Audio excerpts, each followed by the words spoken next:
On parle de chaos partout, que ce soit le chaos de notre planète, de notre société, de la pollution. Mais la vraie question, c'est est-ce que ce chaos ne se situe pas principalement en nous? C'est l'expérience que j'ai fait à travers mon propre vécu, à travers mes crises d'angoisse, à travers mes troubles du 10, à travers ma classification de HP. J'étais un corps qui priait. Alors j'ai cherché à l'extérieur des solutions, j'ai demandé au système de m'aider. J'ai souvent posé la question du pourquoi. J'ai entendu 99% des fois des parce que. Mais à un moment donné, j'ai décidé de plonger à l'intérieur de ce que j'étais, de comprendre mes propres structures pour reprendre le leadership sur tout ça. Je m'appelle Johan, j'ai 39 ans, je suis thérapeute, j'ai accompagné des milliers de personnes dans ce processus-là et j'ai remarqué quelque chose d'effarant, c'est que sur les milliers de personnes que j'ai accompagnées, personne ne savait de quoi il était composé, personne ne savait comment comprendre ses propres signaux et tout le monde s'en remettait à un système extérieur. Je crois qu'on arrive au bout de cette méthodologie-là, je pense que l'humain doit replonger dans ce qui est structure.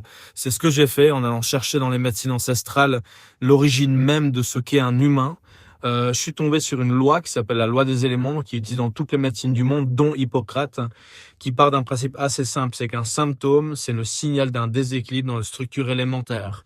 Vous savez, ces éléments, l'air, l'eau, le feu, la terre, dont on parle de manière un petit peu ésotérique, donc qu'on se tatoue sur l'avant-bras sans comprendre ce que c'est bien plus que ça, c'était un lexique universel qui permettait de comprendre l'humain. N'avez-vous jamais entendu ce fameux grand-père terre à terre, cet enfant tête en l'air? Ces choses-là font référence vraiment à la structure fondamentale d'un humain qui à qui ça passerait par la tête de prendre un poisson et de l'envoyer dans l'air?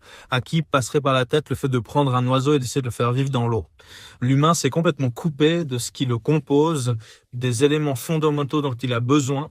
On pille les sols pour en faire des satellites, on enlève des organes pour les mettre dans des poubelles. Je crois qu'on s'est coupé complètement de cette structure. Voilà pourquoi j'ai décidé, après 15 ans de pratique comme thérapeute, d'arrêter et de quitter cette posture, de fermer la structure de soins que j'ai créée il y a 7 ans en arrière pour prendre une posture d'entrepreneur et partager tout ça à large échelle. Ça a pris 2 formes. La première forme, c'est un livre qui s'appelle L'humain fracturé, Lettres aux humains qui vivent sans armure, que j'ai finalisé il y a 2 jours en arrière. Et un autre projet qui s'appelle Human, c'est un outil technologique qui permet de détecter la constitution fondamentale des gens, inspiré par les médecines ancestrales, pour permettre à l'humain déjà de savoir où il est et de l'accompagner dans cette restructuration.